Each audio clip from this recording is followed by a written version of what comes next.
Hi, I've never tried doing a video before, so if this is a disaster, well, I probably won't post it anyway.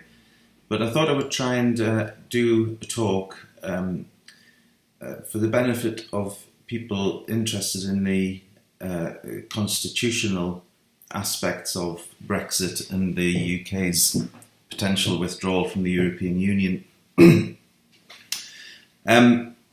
The central contention that I want to make in this talk is that the greatest prize of Brexit is the restoration of the three foundational principles of the UK Constitution. Parliamentary sovereignty, number one, the rule of law, number two, and the democratic ideal, number three. So first, I'm going to ask, what are constitutions and what are constitutions for and why do they matter? When I studied law, which was back in the 1990s, I was particularly drawn to a few subjects, but particularly to the constitutional law of the UK. I was also drawn to the law of the European Union. Also things like criminal law, civil liberties and human rights. But really I was intellectually excited by all of the subjects where the law meets politics, or perhaps more accurately, where the power of the state collides with the freedom of the individual. So the constitution of a country is a legal, political and social construction. Constitutions determine who's going to govern us, who's going to make and unmake the laws that we have to live by, and who's going to enforce those laws. Constitutions set up a whole series of institutions: the head of state, the government, parliament, the courts of justice, police, the army, and so forth. And they set out what these institutions must do, what they can do, and what they must not do. And they regulate the relationship between these institutions and us, the people. The constitution of a country is said to be shaped by and said to express our shared moral, political and social values. So if, for example, in an imaginary country there was a people who prized individual liberty very highly, then what you would expect to see is that aspiration of individual liberty was reflected deeply in the constitutional arrangements of that country. So constitutions matter to all of our lives. They matter because things like bad rulers, corrupt judges, aggressive generals, tyrannical police officers and so on cause danger, misery, injustice, war, fear, pain, all sorts of terrible things. And having had a fairly stable constitution in the United Kingdom for a very long time, perhaps we have forgotten that bad constitutional arrangements make for a very bad life for normal people. Sadly, I don't think there are many UK citizens who can hold a reasonably well-informed discussion about our constitution. And I've recently had the benefit of discussing constitutional issues with young students from all around the world, from Spain, France, Italy, the Czech Republic, from Chile, South Africa and the USA in the last few months. And these are normal young men and women, not constitutional law students, not particularly political. They're actually students who are here in Manchester to learn English. And we, in our home, we give them somewhere to stay, and you get to know them, you get to talk to them. Now, the thing that fascinated me is that they all, without any exception, they all felt a real connection with and a pride in the constitutions of their nations, and they all spoke about their constitutions knowledgeably. And I don't find that, not just in young people in the UK, I don't find it in any people in the UK, to be blunt.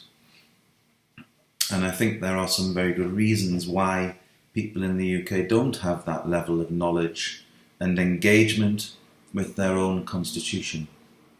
Firstly, our constitution is very old. Essentially, our constitutional settlement dates from 1688. Secondly, it's never been codified. It's never been written down in one document called the Constitution of the United Kingdom. Lastly, perhaps most controversially, I think our political and legal academics have become very detached from the people. They speak a very unfamiliar and often impenetrable language, lots of jargon, professional terminology. Many of them have lost the ability to communicate with normal people. Rarely do they link a constitutional doctrine to the daily lives of ordinary families.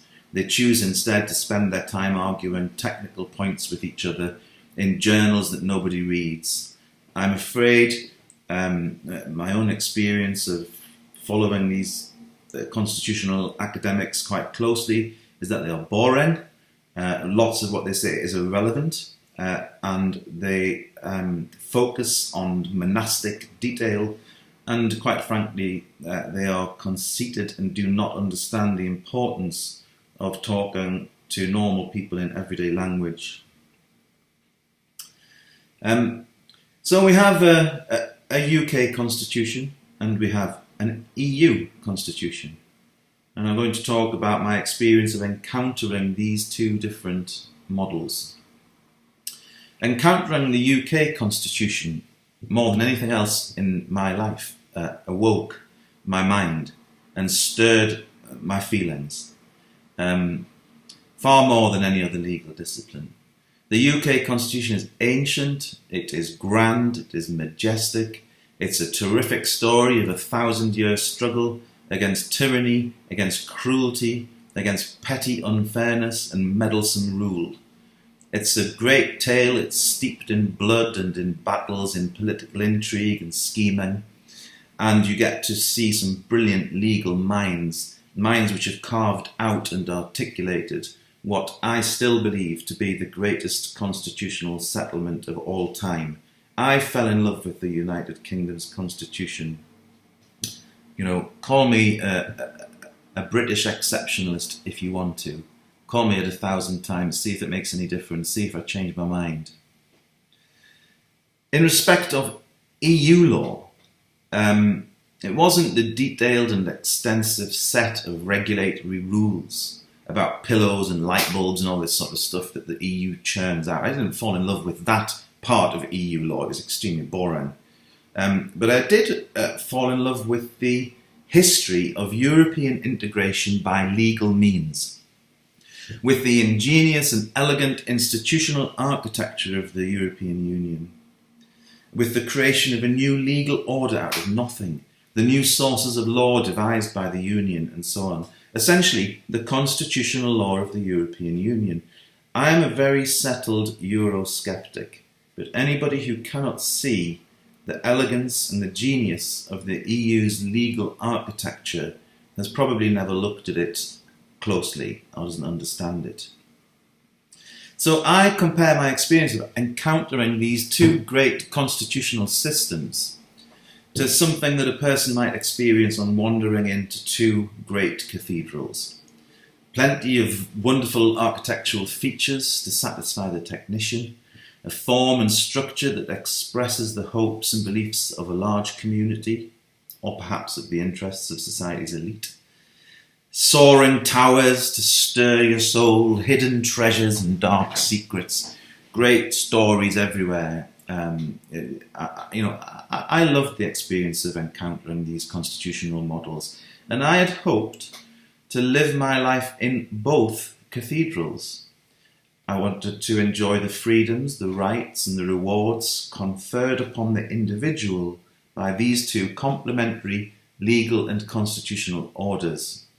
I started out as a very enthusiastic European, but my logical mind soon began to point out to me that the two constitutional orders were not in fact complementary.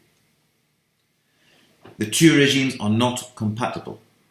The European Union is not a new cathedral being built upon a greenfield site. It's being built over the top of the ancient cathedral of the British Constitution. And for every flashy new business centre being erected, a 12th century side chapel in an ancient cathedral is being bulldozed. And it's worse, actually. It's not just small side chapels of the United Kingdom's constitution that are disappearing, but it's the whole architectural and spiritual centerpieces of our entire constitution, which are being demolished by the wrecking ball of European integration.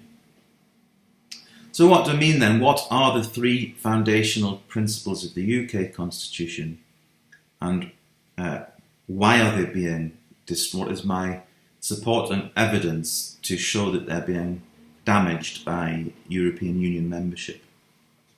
So as I said at the start, a study of our constitution will identify three foundational principles. First, the sovereignty of Parliament. Secondly, the rule of law. And thirdly, the democratic ideal, which is expressed in the doctrine of ministerial responsibility. That's the idea that the government and its ministers are responsible and accountable to a directly elected parliament.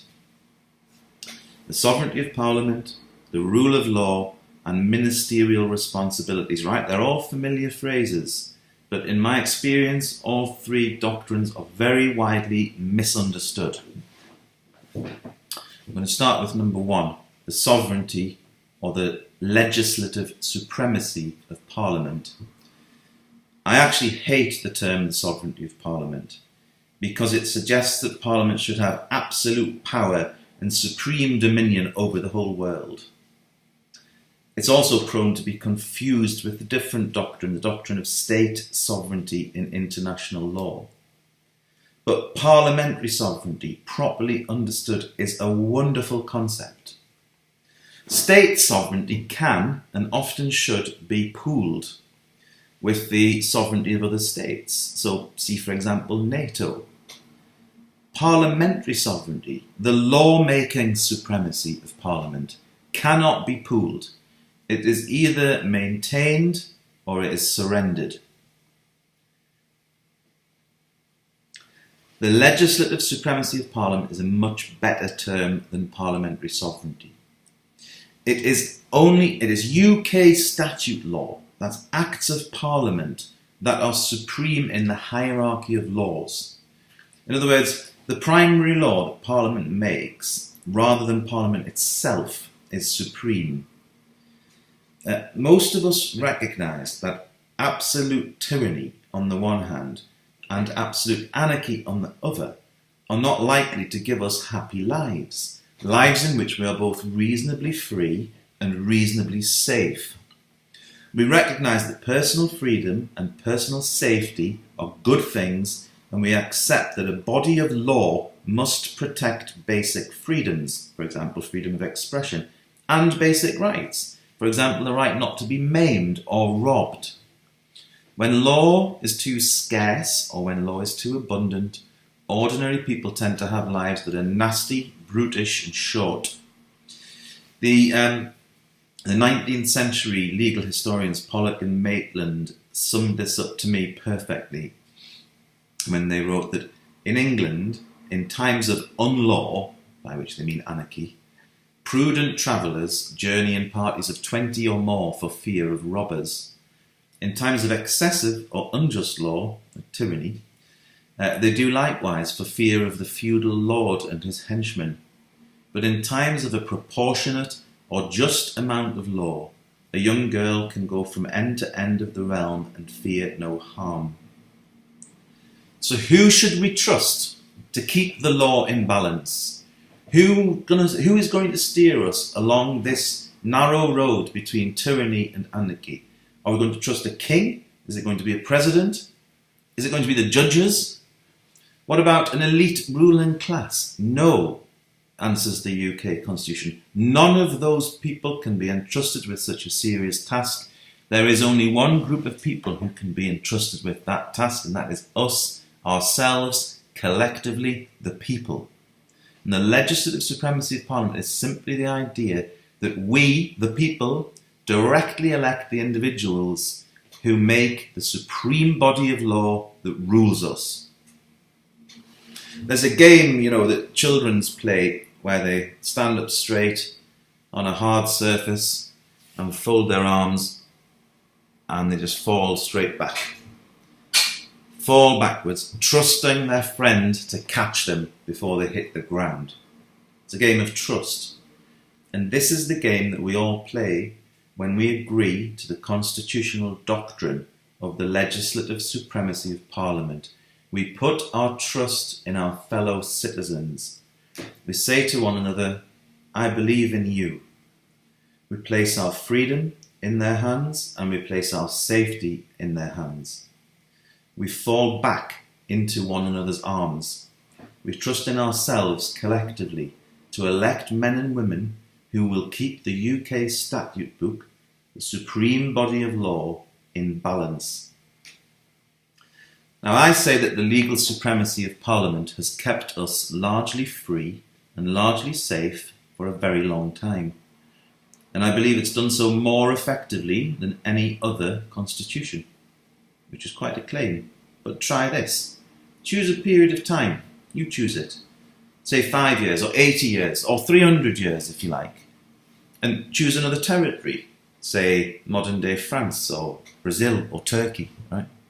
And spend a bit of time reading and thinking about whether people in that territory, in that time, were more or less free and safe than the people of the UK.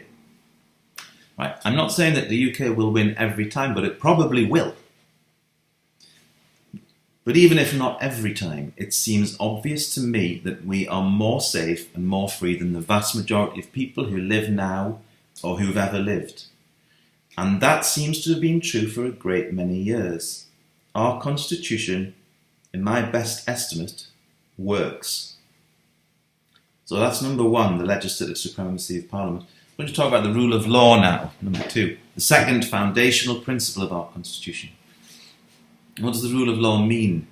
Well, it doesn't mean the rule of judges, by the way, which is what we're, as I speak, which is what I'm in terror of, the Supreme Court interfering in politics and assuming the position of rulers. But that's another subject. So, what does the rule of law mean? It means a number of things. It means that the law must be accessible to everybody, and it must be clear, and it must be predictable. It means that in an argument about your rights and your obligations, it's the law that decides your fate, right? Not the feelings or the prejudices or the whims of somebody else, some state official or something like that, the law. It means that all of us, rich or poor, high or low, are equal before the law. It means that state officials from the Prime Minister down to the local traffic warden must act lawfully. They must act in good faith, they must act fairly, and they must not act unreasonably. It means that your human rights must be respected. It means that if you find yourself in a legal dispute, the courts must provide an affordable, prompt, and good faith resolution mechanism. And it means that you'll always have the right to a fair trial. So hopefully you can see how this is starting to hang together. Right? We're not ruled in the United Kingdom by people. We're ruled by law. Who makes and unmakes the supreme law that rules us? The people that we choose. What if they mess it up? We get rid of them and replace them with better people. Now what better system of government than that could a thoughtful citizen ever wish for? I don't want to leave the rule of law just there. I've outlined its main characteristics, but I'm anxious that they're given proper consideration by anybody watching.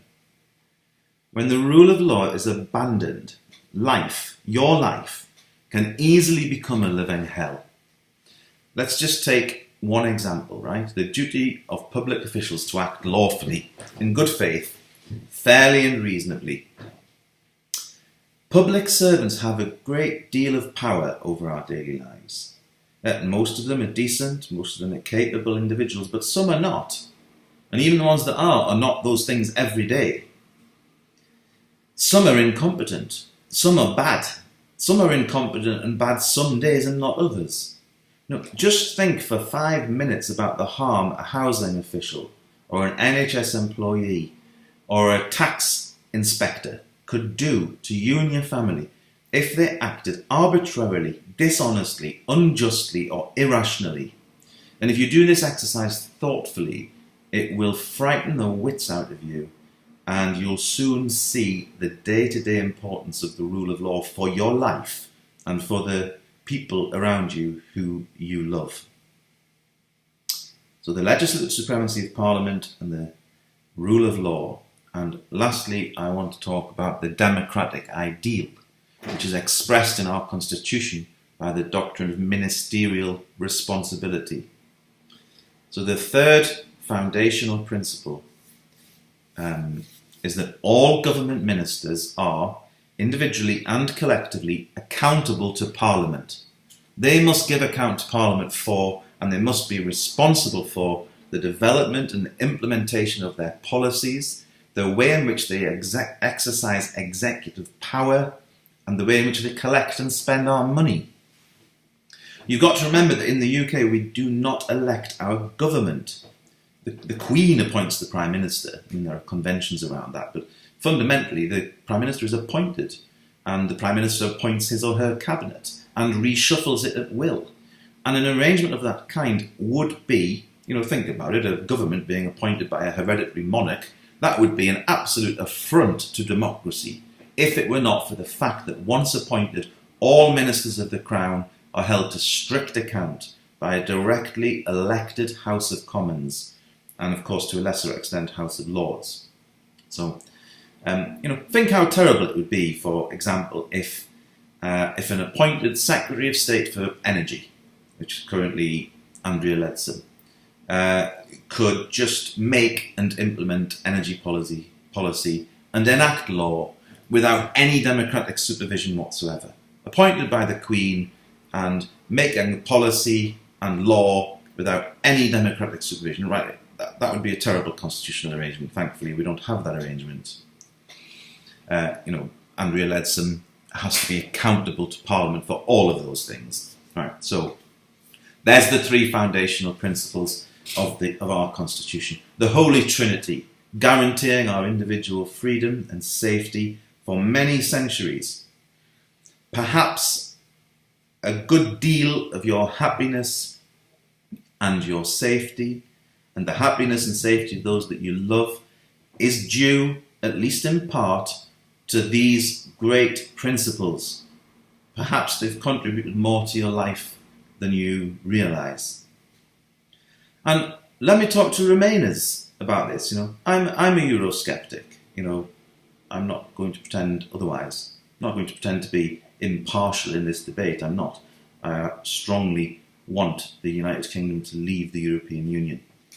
However, there are very good reasons why Remainers should love the UK Constitution too. It's been their greatest friend in the whole dispute about Brexit.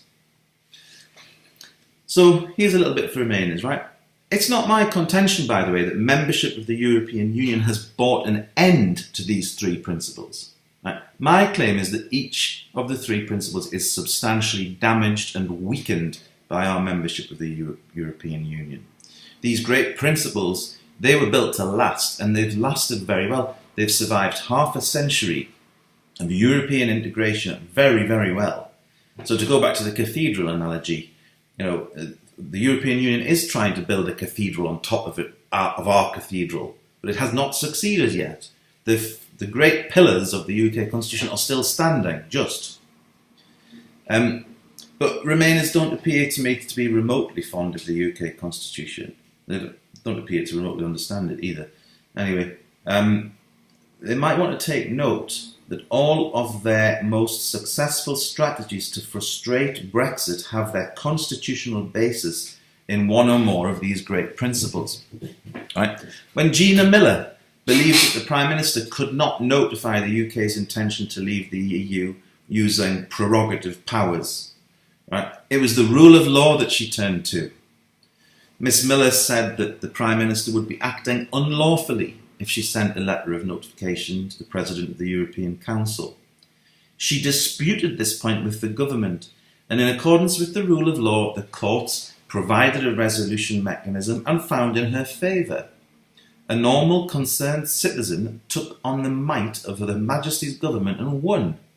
The rule of law was a true friend to Remainers in that instance. Similarly, when a number of MPs wanted to avoid a so-called no-deal Brexit, it was to the legislative supremacy of Parliament that they turned. The European Union Withdrawal Act 2019 was enacted by Parliament in defiance of the Prime Minister and her Cabinet, and it compelled the Prime Minister to seek an extension to the date upon which the UK would leave the EU.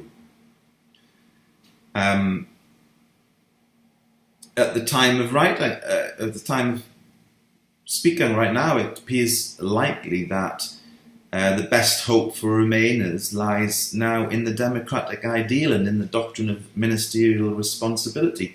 If there is to be a vote of no confidence eventually in the current administration, and if such a vote is successful, and if another individual MP emerges as the strongest contender to command a majority in the House of Commons, then Boris Johnson must resign and allow that person to try to form a government. Well, why must he resign? He must resign because the doctrine of ministerial responsibility compels him to. So these great principles, which I say keep you safe and keep you free and make you happy, have been great friends to Remainers. But despite their survival in very much weakened form, the foundational principles of our Constitution are now, in my estimation, perilously fragile. I believe they can only be saved by the UK's withdrawal from the EU. If we remain in the Union, I suspect these principles that I love, I suspect they'll stagger on for a generation or so, as kind of wraith-like shadows of their former selves, before finally giving up the ghost, probably sometime before the end of this century. Let me tell you how the EU has weakened each of these fundamental principles. The legal supremacy of UK statute law is not compatible with the EU doctrine of the primacy of EU law. Any fool can see that, right? Either the EU body of accumulated law is supreme in the hierarchy of law, or the UK statute book is supreme. Acts of Parliament currently in force. They can't both be supreme, but it's a logical absurdity. You don't have to be a lawyer to recognise the truth of this. In fact, it's probably better if you're not a lawyer.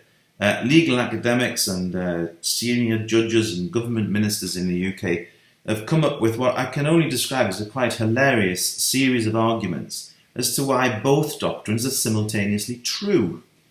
Right? I'm not going to waste your time by repeating those arguments here. There's plenty about that on the internet if you really want to read into it. But the legal fact is that where an EU law conflicts with a UK Act of Parliament, the UK courts will uphold the EU law and set aside the Act of Parliament.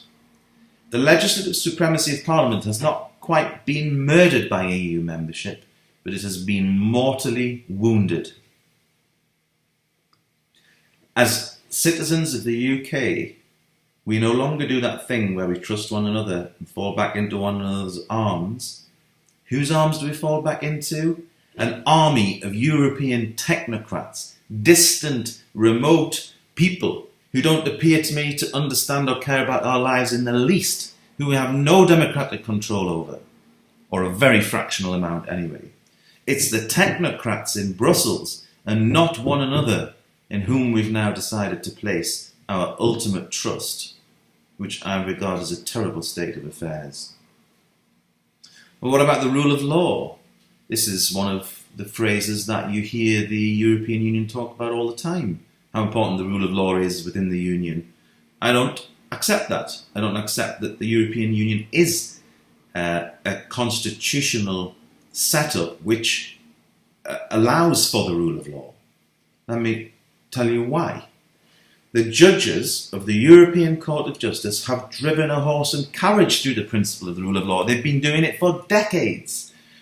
The rule of law requires that the law that governs us all has to be clear, it has to be ascertainable and predictable. What does that mean in EU terms? Well, it means that the citizens of the Union should be able to have confidence in the primary sources of EU law. That's mainly the founding treaties, along with the amendments and protocols and annexes.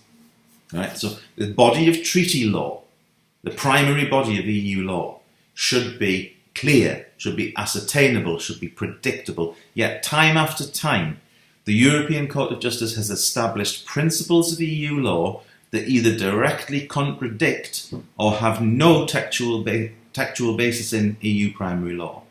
Right? The examples are too numerous for me to mention. They've been doing it for years. You might want to start with here's some examples for you. The doctrine of the primacy of EU law, the doctrine of the direct effect and direct applicability of EU law, the doctrine of state liability, the creation of parallelism in international affairs, and the expansion of citizens' rights beyond that which is set out in the treaties. It is not, as you might reasonably expect, the democratically elected governments of the various member states that have designed the constitutional architecture of the EU. It is the judges of the ECJ. Right, Stephen Wetherell, who is a Jack Delors Professor of EU Law and a Fellow of Somerville College at the University of Oxford, in his very pro-European book called Law and Values in the European Union, he describes it like this, right? He says that the ECJ has not fulfilled the orthodox judicial task, but has driven an ambitious constitutional reimagining of the very nature of EU law in a series of constitutionally spectacular rulings fashioning a new legal order. Let me just translate that into plain English for you. The European Court of Justice makes it up as it goes along. And it's the judges in that court, not elected politicians, who design the fundamental principles of the EU Constitution. Speaking for myself, I don't want to live in subordination to a body of constitutional law made up on the wing by a federalist claque of French judges, Latvian judges, Belgian judges, all the rest of it. People who live miles away from me, they don't speak the same language as me, I don't think they know anything about my life, I don't think they care about my traditions, I don't think they share the same values as me. You know, I don't want them constantly reimagining the constitutional order in which I have to live and in which I have to bring up my family. Call me xenophobic if you like, do it until you're blue in the face. I'm a Brexiteer, I'm used to it, and I still won't change my mind. If I was to meet a Remainer who'd given 1/10 of the thought to these matters as I have done, I might listen carefully and patiently. But I don't meet those people. The people that I meet who want my vote to be annulled because I didn't know what I was voting for, apparently, don't seem to me to know anything about these matters. Time after time after time, I meet crassly ignorant and profoundly haughty Remain supporters who think, for goodness knows what reason, that they ought to be allowed to cancel my vote and to impose their will upon me and upon my family and to make us live with a set of constitutional arrangements that we do not want. But it's not only the European Court of Justice that's failed to respect the rule of law. When we turn to that other EU institution, the European Commission, it is the archetype of an activist technocracy, frequently pushing the boundaries of its legal authority, endlessly exploiting difficulties and tragedies to draw more power into itself, more power, more power, more power. Think about this, right? Gina Miller wanted to compel the UK executive, our government, to carry out a certain act that she said the government had a legal obligation to do, which was to obtain parliamentary approval for Article 50 notification, right? Under the principle of the rule of law, she was entitled to her day in court. But what if it was an EU executive who'd failed to carry out an act that it was lawfully obliged to carry out? Where would Gina Miller turn in those circumstances? Because let me tell you this, a British citizen who believes that his or her rights or freedoms are being infringed by the failure of the European Commission to carry out an act, which it's lawfully obliged to carry out, you won't be so lucky as Gina Miller was. Actions in the European Court of Justice, and look it up if you want, it's under Article 265 of the Treaty on the Functioning of the European Union. Those actions can only be brought by a person who can prove that he or she is not only directly but also individually concerned by the Commission's failure to act.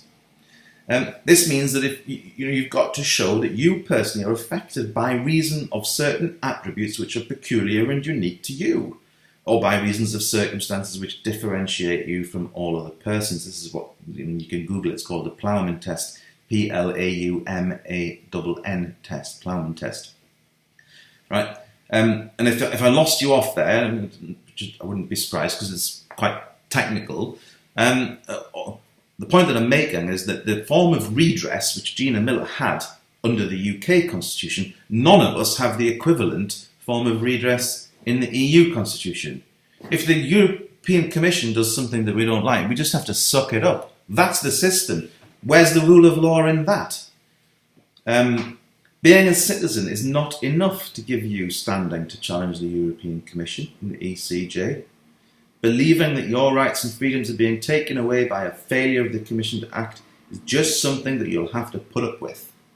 And that's not compatible with the rule of law. It's incompatible with the fundamental rights, such as the right of access to a court and to an effective remedy when your rights and freedoms are taken away. The doors of the European Court of Justice are shut to you and they're shut to me. The rule of law in the European Union is a fiction. What about the democratic ideal?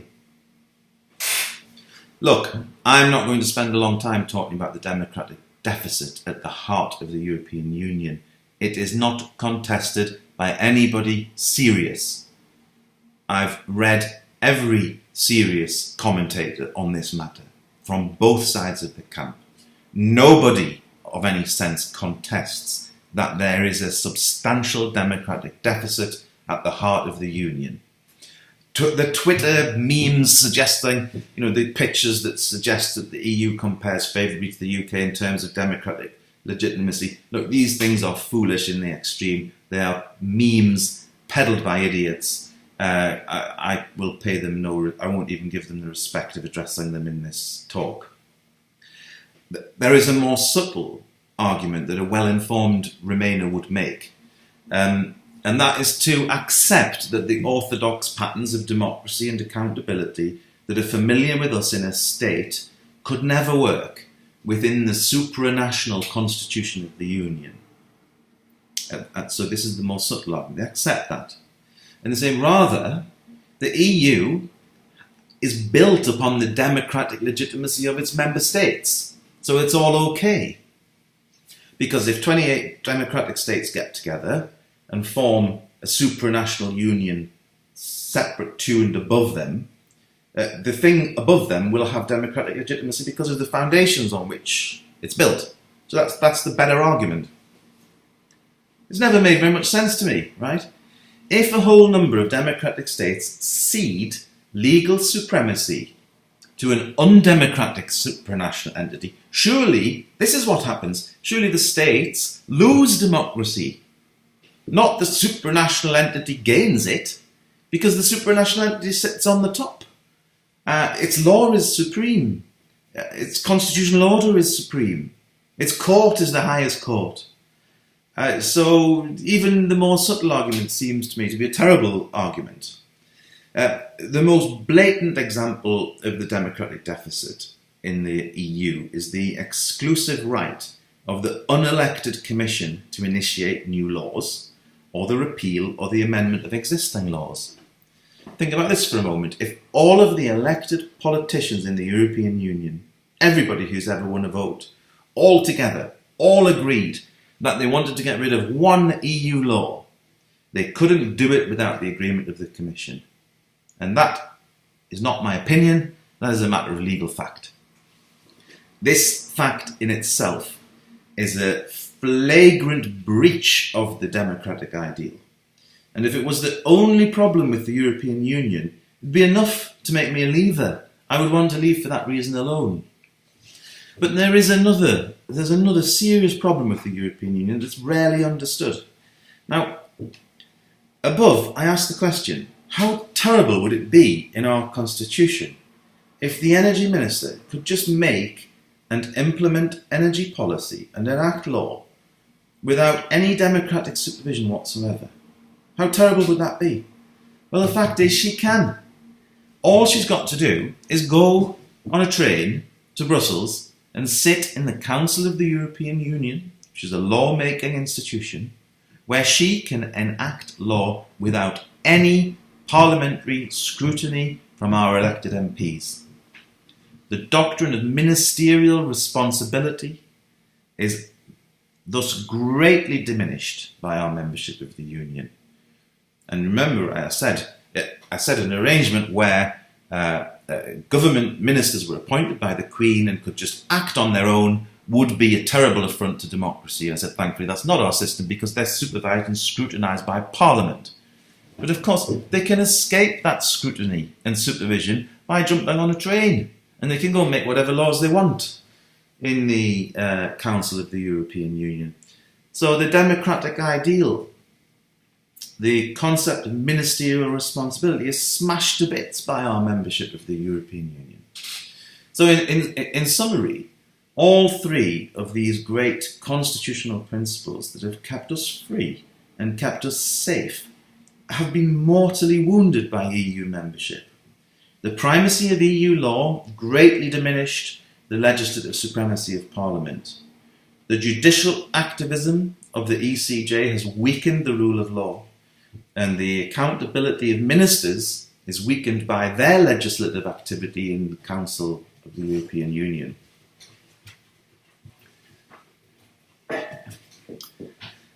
So what's the choice before us? Well, I think one thing that constitutionalists understand is that bad people, sociopaths basically, they're drawn to power, and they're irresistibly drawn to unaccountable power. And constitutional principles are designed to prevent such people from harming us. So my study of the EU Constitution has led me irresistibly to form the settled opinion that if bad people come to dominate the EU institutions, there'll be nothing that we can do to stop them. I think it's only a matter of time until the EU represses us all. And there are serious hints of this already. From desperate people drowning in the Mediterranean Sea, from refugees greeted by razor wire, from elected governments being removed from power, from austerity being imposed upon nation states against the express wishes of their people, generations of youngsters doomed to decades of unemployment, outrageous human rights abuses against the Romani people, and so and I could go on. These, I think, foreshadow what a European Union dominated by sociopaths could actually do. And when you look around for redress mechanisms, safety precautions in the constitutional order, they are very thin on the ground. Ask a left-wing, pro-EU individual how they would keep their families safe if the populist right secured control of the Union's institutions. A left-wing person who reflects upon that question sincerely will take a sharp turn towards Euroscepticism. Trust me, I've spoken to many. The constitutional principles I've outlined above, they're for all of us. They're for Leavers and Remainers alike. They keep us all free and they keep us all safe. And we don't own our constitution. We inherited it. And just as it is with our natural environment, we are mere custodians of our constitution. It's our duty to conserve what's good and to reform what's bad and to pass our constitution on to the next generation in good shape. In an authoritative account of public law, Adam Tompkins, who I think is now an MEP in MSP in Scotland, says that the idea that any of us can change our constitution is make-believe. And he asks, which of us has ever been in a position of being able to insist on living under one form of government rather than another? Look, it's a great question. But let me tell you this, the answer, at least for that glorious moment of democracy in June 2016, was all of us. All of us got to choose whether to live under this supranational form of government devised by the creators of the European Union, or under the ancient constitutional democracy handed down to us, largely intact from our ancestors. The greatest prize of Brexit is the restoration to its former glory of the great constitution of the United Kingdom.